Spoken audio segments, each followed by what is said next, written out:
Hello ladies and gentlemen, and welcome to this part of the Starbow Almost Starleague. If you don't know what this is E.G. Wuja, who put together a Starbow Starleague. It's a Starleague because it doesn't all happen at once. The games are played continuously and also casted sporadically, and that's just the way it's going to be. This is from Group C. This is going to be one of the initial matches. It's going to be Nap versus Dragonei. It's going to be a best of 3. I had an initial map casted a couple of days ago. It was Teddy Bear versus Dirty Bag, where Dirty Bag took it. So whoever wins here will play versus Dirty Bag, when whoever loses will play versus Teddy Bear. I know the winner's match have been played, and I'm going to cast it afterwards, but I'm not sure if the loser's match has been played yet. If my voice is a little bit sharper than usual, or like kind of harsher, it's because I lost my muffle to my microphone, unfortunately. So just let me know if there's any sound issues, and hopefully everything will be alright. I'm going to have Nap with a very fast pylon on the high ground with a fast scout, very normal for a Forge fast expand. I'm going to check for that pull timing, see if he needs to put Forge first or Nexus first, and there's a very fast pull timing indeed. There was an Overlord first though, so it wasn't like a 10 pull, it was more like an 11, 12 pull, but it was definitely an over pull, and that's very important, which means that the Zerglings won't be at his door immediately, so he might be able to squeeze out. I think he can go like Forge Nexus Cannon instead of Forge Gateway Cannon Nexus, which you have to do almost versus a 10 pull. And it's going to be very annoying with his first probe to try and delay that expansion for as long as possible. In the meantime, Dragonei tried to deny this Nexus for as long as possible. Nap is going to be a little bit risky. He saw the early pull, but he's still going to get his Nexus first. And it might just work on this map, because this map actually has a fairly long rush distance. Even from the natural base to the natural base, you have to go down here and up here and all the way down here. And it's fairly long for a Starbow map. It's quite short for a StarCraft 2 map, actually, but Starbow maps are usually smaller than StarCraft 2 maps, especially in rush distances. Oh, is he completely walled off? No, I think there's I think he can squeeze here. I think he's gonna throw up a cannon here and then squeeze in there. It's gonna be interesting. There we go. Nap's gonna slid down to this base, and we're gonna have some Zerglings coming on fairly early from Dragonei. I think they were made about as quickly as the spawning pool was completed. But he's going to use them for now to try and chase off this probe. Chasing out workers with Zerglings and Zealots are a lot harder in Starbow than it is in StarCraft 2, because there's a backswing on the attacks. Like you see, every time it attacks, it just freezes for like a split second there, so it gets time to heal up a lot of shield between each attack, so it takes forever to kill a probe. And this probe might actually make it out alive, but there's more Zerglings chasing it, so they can like tag team who's ever hitting it, and he's going to try and surround it even, so now he might be able to get it. Maybe not, maybe not. Ooh, it's so low on health. 2 more hits and it's down. Or maybe 3 hits if they take forever to get the hit. Oh, this is actually kind of exciting. Is that probe gonna... Oh, he can take another hit!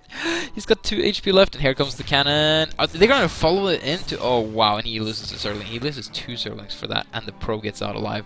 That's a clutch probe. Pretty good.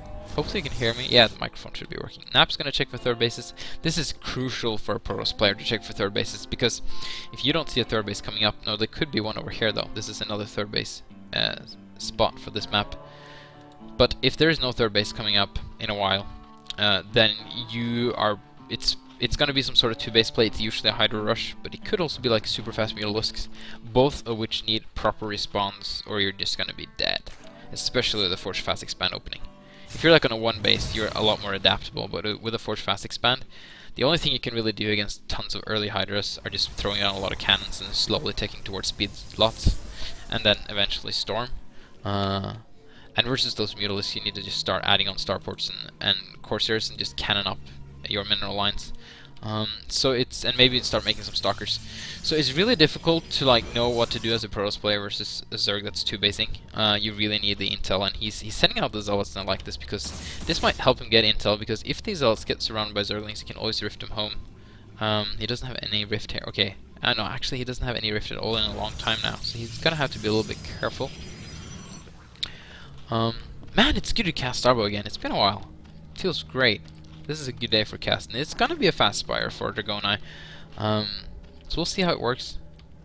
Last time I saw Dragonei play in a tournament was versus Vakut's on Circle of Life in the second qualifier. I think it was for the Ladder Cup, and it was basically a game he'd won that Vakut's just turned around with an incredible display of Corsair micro versus Mutalisk. Or actually, it was kind of Dragonei throwing it away by not microing his Mutalisk versus Corsairs. Uh, Nap is going to go for that very early Twilight Council. He's already making Stargates. How does he... He hasn't seen the Spire, so he's just going for an air build, and he should be very happy he is. But Corsairs in themselves, unless you have very high numbers, are not enough to kill big flocks of Mutalisks. You're going to need to have some ground support, usually Dragoons and or Cannons. Just especially to avoid the Scourges, to like fly around and use the fire of the cannon to help you aid in the fight of the Mutalisks. When you get like 6 or 7 Corsairs, especially when they're like +1 upgraded, you can just fight Mutalisks straight up, almost an infinite amount. You still get a micro sometimes versus Scourges though, depending on the angle they're attacking you. So get a couple of very safe Zealots here. He's like super safe versus Zerglings, but he's quite vulnerable versus Hydralisks, but it ain't Hydralisks coming. Now he's gonna finally scout. He killed off an Overlord first before he scouted. So this is kind of risky, I feel, knowing that his opponent is still on 2 bases as far as Nap is aware. Because if there was a surge of Hydras coming now, he'd just be dead. But I guess he would have seen that with those initial Zealots that he sent out. Now he sees the Spire. He's very happy with the fact that he actually made Corsairs. And interestingly enough, Dragonei, seeing the Corsairs of his opponent, and he saw those quite early, he just didn't make any Mutalisks. Oh, actually, I'm wrong. He made 4 Mutalisks, but that's like 4 Mutalisks is nothing. Yeah, that's not going to do anything. Oh wow, he loses a lot of Overlords. So he's just going to go straight over to Hydra production? No, he's going to go back to Mutalisks. He just hid them for whatever reason. I guess he didn't want to lose them to the Corsair. But I feel if he had revealed them, he could have picked off this Corsair with those Mutalisks. That's kind of unfortunate. +1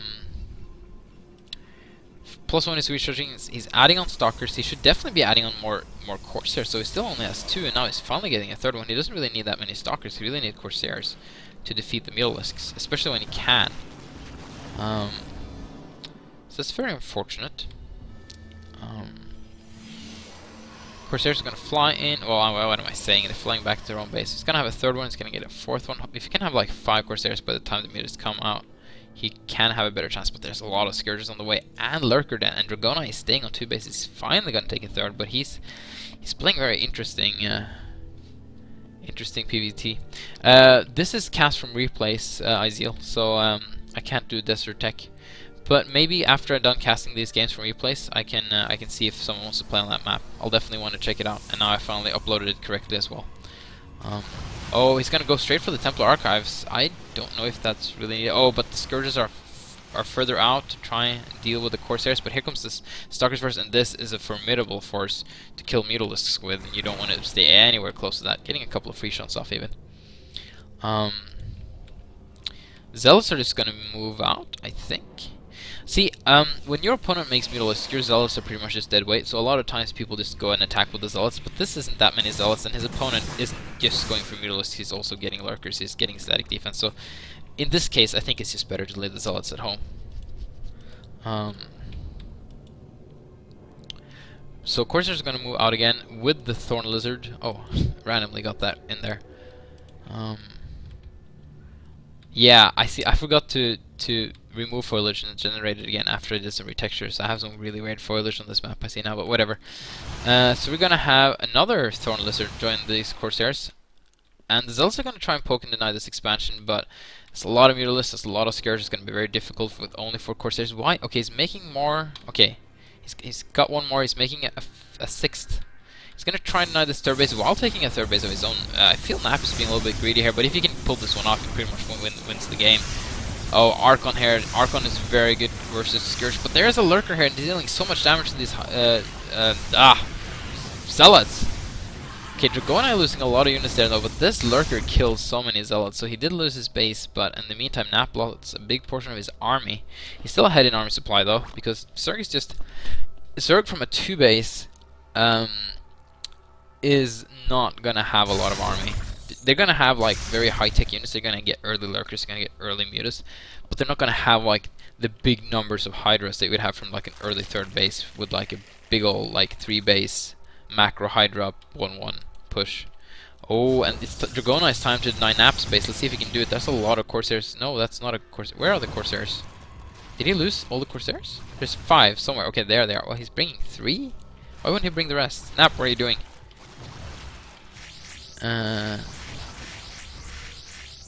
where's the rest of your Corsairs? Well, you got enough. You're like, I don't need 5 Corsairs to chase away 5 Mutalisks. I'm only gonna bring 3. The other 2, they can rest. I guess that works. Okay, Dragonei is gonna take this third base again. Nap is gonna secure his own. He needs to throw down some cannons. And he's gonna... Dragonei's gonna move up with the... It's not a huge force, but the point is Nap doesn't have detection. So this can do damage. He only has cannons, but it doesn't have observers, nor... herp derp. Sentinels. Oh, these poor lurkers. Come on.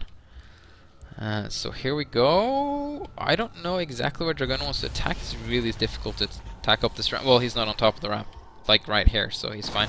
He's actually going to go straight for the natural. I would have liked to see him go around and try and deny this third base. He could have like planted lurkers there and denied this for a long time. Instead, he's just going to try and fight his opponent's army. He gets really good storms there. He's going to kill one of the lurkers. The other one's almost dead, and all the hydras are being damaged. And Dragonei, if you just swing around, bring some lurkers with it, now it's too late. Well, he can snipe the cannon still with these hydras. But Dragonei just, he knows that the third base is there, but he's just gonna go for a contain. And I don't think this is gonna work, because as soon as that observer is out, the army of his opponent, because of his just generally better opening, and because those mutas didn't do anything. Yeah, look at that. The army's just gonna take. Oh, okay, I thought that was the first observer, but it was the second one. So see, he's already lost all of this. Yeah. I feel Dragonei would have been much better off swinging around, just trying to snipe down this Nexus and just zone out with the lurkers over here and just head out. Pick that one cannon that was made at that time. But he's not. He's going to lose his army. He's going to be very far behind. And he's banking quite a bit too. And is this hatchery not like selected with the rest of them? How do I see hotkeys again? There's a hotkey. Is it like... No, it's not. Okay, I'm not going to try and press any more buttons because I might mess up something. But here comes Nap with a fairly big army. Dragonei again not using larva. Oh no, he's not even supply blocked. He can at least make zerglings. Now he's making a ton of zerglings. There we go. Here's the lurker. He can hold off some units, but soon there's going to be an observer here. Oh, actually the observer is kind of late, and that's a lot of lurkers. And if he can just burrow, yeah, Nap does not want to try and kill this base anymore. He just lost his appetite for killing bases. Oh, he killed the lizard. Come on. There's a lot of critters on this map. It's a very jungle-esque map. Oh, where are these lurkers going? They're going like deep into his opponent's army, but there's like landing on top. Yeah, that was horrible burrow. Yeah, this is just killing Dragonei really bad, and I think Nap's just gonna take this game. Now he's just gonna roll over, kill this base, and then he can just keep going, I think. Yeah, Mutalisk ain't gonna do nothing versus like 2 Archons, 3 Archons. They kill the Corsair. Oh, look at that, 1 Archon hit, and they're almost over. Yeah, this is GG.